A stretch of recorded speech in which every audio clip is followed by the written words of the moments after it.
Mark Manuel here from Q106.5. Yes, I am in my neighborhood at my house showing you my Go All In bin.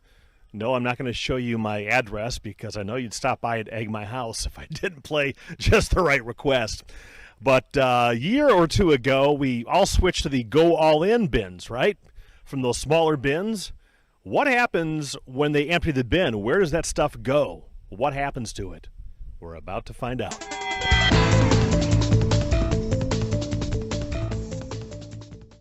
So over here, this must be the weighing area, huh? Yes, this is our truck scale. It works just like the scale that's in your bathroom or at the doctor's office, except it's big enough you can fit an entire semi on it.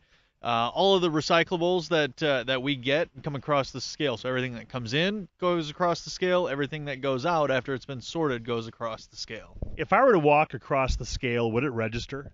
It would register, yes. Probably a little more because I had a big breakfast. Yeah. I can't comment on that. That's a you thing.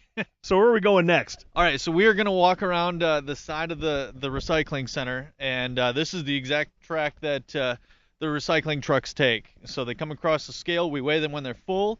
They go around to the back of the building to what we call our tipping floor, and that's, as you can imagine, where they tip out the recyclables. Once the trucks have tipped everything out, closed everything up, they go back around, and we weigh them again. And just using simple arithmetic, knowing how much they weigh when they're full versus when they're empty, that's how we know how much material we get every day. I just double-checked with the guys. We're getting in excess of 80 tons of recyclables every day. We're averaging between 80 and 100 tons of material every single day. Great, so there's going to be math in this tour. Awesome.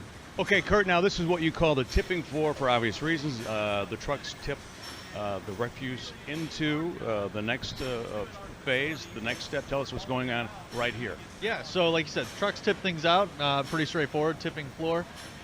Then we have this big Caterpillar loader, and what that loader operator is doing is he is feeding this huge machine that we use to sort out the recyclables.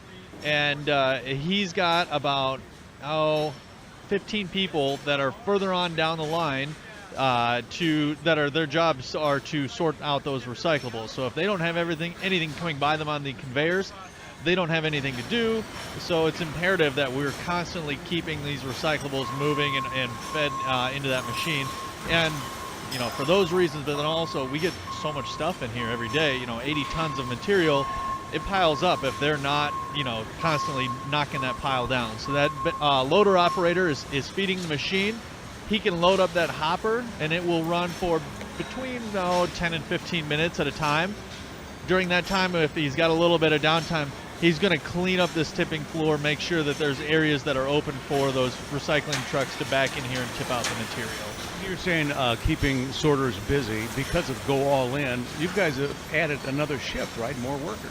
Yeah, we actually just added a second shift to keep up with the amount of material that we're getting. We knew we would see an increase, but we've seen a dramatic increase. So kudos to Scott County, to the Quad Cities area.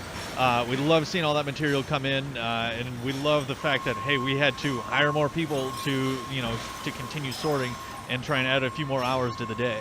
So we've seen where they weigh all the recyclables. We've seen where they stack them up and then tip them in that big blue bin, but where does everything go from there? Find out next time as Mark and Ron go all in with the Scott County Waste Commission.